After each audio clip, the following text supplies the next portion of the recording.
the first video of interviews. She got to answer some questions in general about the life and how it is to be out of the closet and Mexico, we're Mexicans, Canada, like comparing this and that. The interviews is just to give you an idea of our way of thinking and their way of thinking, and how if it was hard at the beginning, it's not so much now, and we have like a wonderful life now. So Gaynderful. Yeah. Gaynderful life now. Thank you. Yeah. And I really hope those interviews help somebody out there that needs to hear something like this. So if you feel like, watch the interviews, and if you feel like you know somebody that can use some of the information, doesn't have to be all, just some of the information, share it. Because you have no idea what kind of contribution that video can have to that other person's life. Thank you. Please watch the interviews. I'm pretty sure you'll enjoy them. Like them, share them, and thank you for all your likes. Thank you for your sharings. You've been amazing so far. Okay, see you next time. Bye. Hi, this is Anna E, and I'm here with my friend Jerid. Hello. So we're doing a little interview, and first of all, let us know something new. Tell us about you, a little bit about you. Well, I am 27 years old until October, which I turned 28. Surprise. I grew up, I was born actually in Halifax, Nova Scotia, but I moved away from there all the way to the other coast of Canada, to a little town called Hope, and that's where I grew up into the human being that I am now. Awesome. So, how is it for you, like growing up as a member of the LGBTQ plus community in first world country? I would say pretty normal, if there is a normal. I didn't really have any issues, specifically being LGBT. Yeah, I would say everything was relatively normal. I mean, I didn't really come out or know that I was gay until about high school, so it actually got a little bit easier growing up once I kind of realized who I was. But yeah, got a job at a Dairy Queen, did some extracurriculars, had some close friends, and never was bullied or harassed for being gay. I was being bullied or harassed for having a mullet in middle school, but that was a bad choice by my part, or having glasses. So, but yeah, everything other than that was pretty much normal, if there is normal. Okay, yeah. Nice. So, so with that in mind, I'm guessing your answer, but let us know, was it hard for you to get out of the closet at school, your house, your community? In terms of, the only thing I guess you could say that was blocking me was just understanding myself. Mm-hmm. I didn't have any reservations about it because of other people. I wasn't worried specifically about my mom or brother or friends not accepting me. It was just more or less understanding who I was and the feelings that I had and what they meant, and understanding who I was and being comfortable with myself before being able to express that. I think that was probably the hardest part for me. It was probably a good, I would say probably from around like grade 6 till about grade 10 was the period of time that I was really struggling with a lot of that. A lot of anxiety and stuff like that in school, just because I wasn't understanding who I was. But like I said, once I understood and once I could express that, it was so much easier. So I think that was the only problem that I had. Okay. So I know that currently you are in a relationship. Mm-hmm. So do you want to tell us a little bit about your boyfriend? Yes. I won't mention his name because it'll probably kill me. But he's real. Yeah. I've seen him. Everybody here knows. Yeah, so my partner, he is 8 years older than me, so some people have, well, my mom in particular, and nobody else, but my mom had some reservations about that being, it's a bit of a bigger age difference, but I think that was more a concern when we first started dating when I was like 20. But at this point now, the age difference really doesn't make much of a difference. But otherwise, I mean, the relationship is pretty good. The area that we started dating in and that we both lived for a while was kind of a Bible Belt. Okay. So there was a lot of, I think he, not so much me, but he had more reservations about being a little bit more open with our relationship, as far as just being able to express that in public. Okay. I don't think that was always the biggest reason, just being that we were in a very predominantly Christian area. Okay. I think just personally, there are some other reservations that he has about showing that side of himself, because he's very, like, if you didn't know he was gay, very, like, cis, male, straight, like, you know, NASCAR, sports, all that kind of stuff, fishing. So I think he's kind of struggling with self-image as far as that's concerned. Maybe just feeling like if he was more expressive of his gay side, that it would mean that he's less manly or less who he feels he is. Don't tell him I said that. We won't. Yeah. But yeah, I feel like, so that's kind of what's sometimes coming in the way of our relationship, just in that sense, is where he can't exactly express his gay side, I guess you could say, right? Sure. So, but otherwise it's really good. You know, when we're at home alone and there's no issues or anything as far as that's concerned, it's just more like in front of other people. And I think also his family has never been super affectionate to each other. Okay. So I think a lot has to do with just how he was raised. Not a lot of hugging or saying I love you or stuff like that. So, but yeah, I think I'm slowly breaking him out of that habit. So yeah. Nice. And for you, like you said, he's member like of the RCMP. So how is it for you, like with the other members, of maybe how society or like the community you live right now, like have you found any issues at all, or how do you feel? No issues really. So where we live now is a very isolated community, so I'm a lot closer to his coworkers, the other members. Whereas before, he didn't really befriend any of his coworkers. They were just coworkers, like friends at work. Outside of work, they never really hung out, so I never really got to know a lot of his previous coworkers.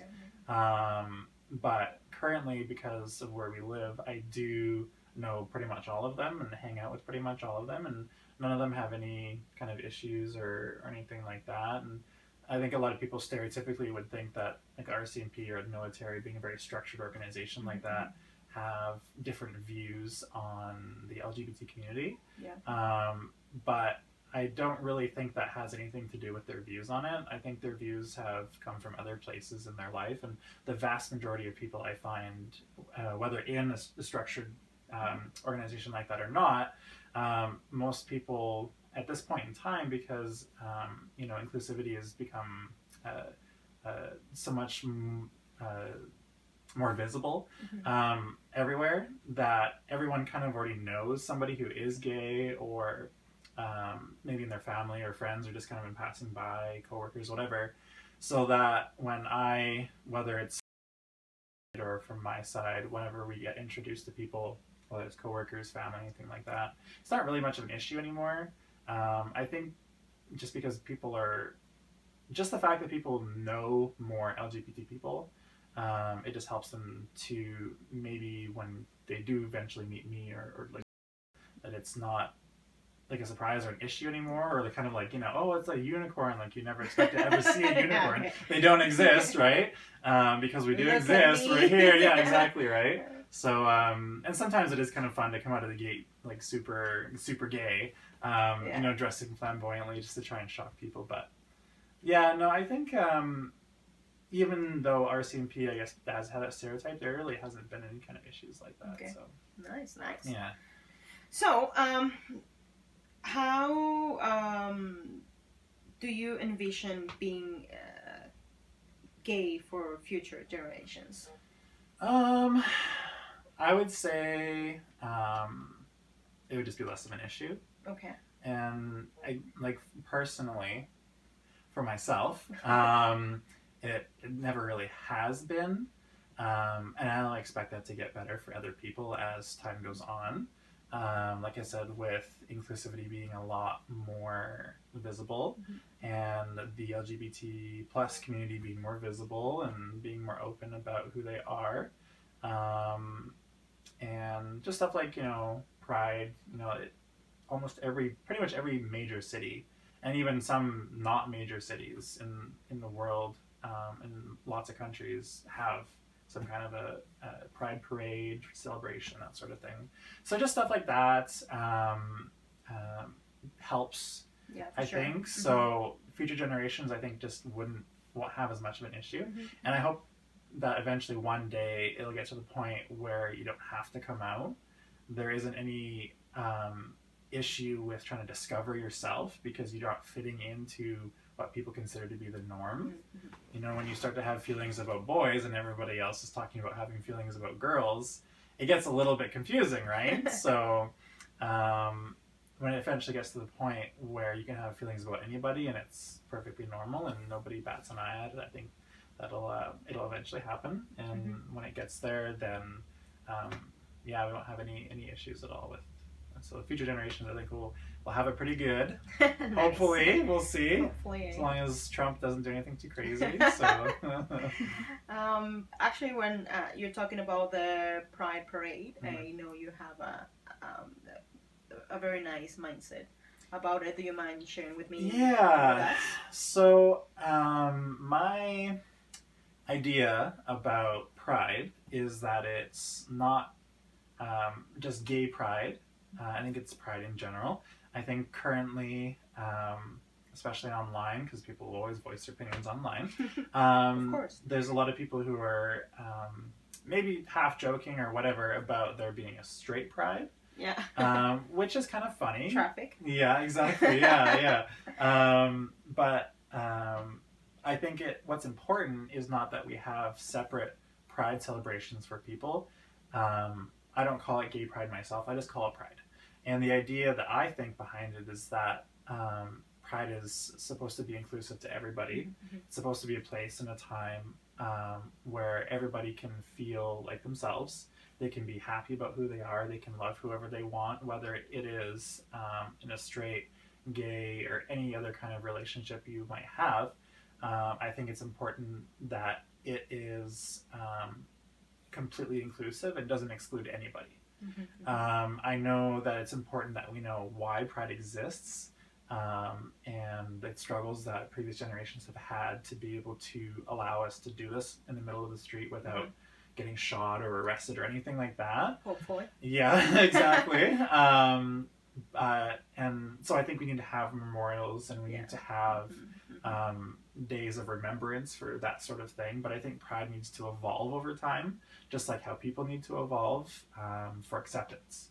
So if a straight person or a straight family feels guilty about going to pride because it's not where they belong, then that's not a good thing. Yeah, and they need to have their own type of pride. I think pride needs to be completely inclusive to everybody. And so we can even share our experiences. Our experiences are not different from people because that's what divide us. If we can share our experience together and all have us do it at the same time, I think that would be ideal. But I think it'll happen eventually. Yeah, I think so myself. And I think words are powerful. Yeah. And I think if we change one word, it changed the world in the meaning of like, I will always remember the struggle of past generations. And instead of remember, let's change for I will always be thankful. If you say I will always be thankful for like all the things they went through and how like they make this happen, like that becomes like it's not like I'll remember like we're talking about Indigo and Toya.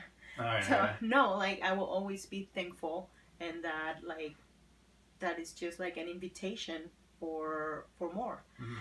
So this is a very interesting question. If you had $1 million to invest into making life easier and the world safer for the LGBTQ plus community, what would you do with it? How would you invest it? I think the best way to use that money for that cause would be, like for any cause, would be just to make it easier to have a conversation about it. So make sure there are spaces and groups that people can go to and talk about their experiences and share it with other people. Make sure that we can have, a pride celebration in every country, in every city around the world. Making sure, I don't really know how you might be able to pay for it, but so we make it $1 billion, maybe? Yeah. Make sure we can bribe every government to accept now. But I think just awareness is a key factor. I think setting up some kind of educational system that includes sex ed and other stuff like that, not just about heterosexual couples. It's important to have sex ed and other things, other classes that are inclusive to like history, not just history as we are taught now, but history of the LGBT community, because that isn't just specifically about LGBT people, but it's symbolic of our struggle for equality, whether it's sexuality, whether it's the color of your skin, whether it's your sex, whether it, like everything. So I think it's important that we teach kids about this concept, because me as a child growing up, I didn't know about what being gay was. The only things that I saw were negative stuff in the media. So that's why it was so hard for me to accept who I was. Luckily, I had a really good support system, friends and immediate family that I knew loved me and I was comfortable with, so that really helped. But that is a very best case scenario. I think there's a lot of people, even in first world countries, that don't have that. They get kicked out, that don't feel loved and stuff like that. And especially for kids, I think that's an incredibly easy way to give them, issues in life. If they're not loved and they don't feel like that they have support and they can't be who they are, that creates a lot of issues for when they're adults. And so not only will we be more have more visibility for the LGBT community, but that might even help with mental health issues too. Yeah. So it's kind of a win-win there. But yeah, I think just having more, government programs, more educational programs, and just bringing more light to that side of humanity, which I think is a lot bigger than people expect. There's a lot more people out there who are part of the LGBT community than you might think. So yeah, for sure. Our last question is, what would you say to that person out there that is afraid to even say the word gay, and it feels like their feelings and thoughts are not being validated? I would say, first off, if you're feeling like you won't or cannot be accepted in your community for being gay, for being bi, for anything else, just for being who you are, you need to first learn to accept yourself. Yeah. You need to know who you are, what makes you happy. If you are any of these labels, or if you're not, it's fine. I think people put too much pressure on children and other people to conform to a label, for sure. When there might not be one for them. So I think it's important to just figure out who you are, and then from there you can start to live your true self and who you are. You can start small. You don't have to necessarily have some sort of big party coming out, invite all your friends and family.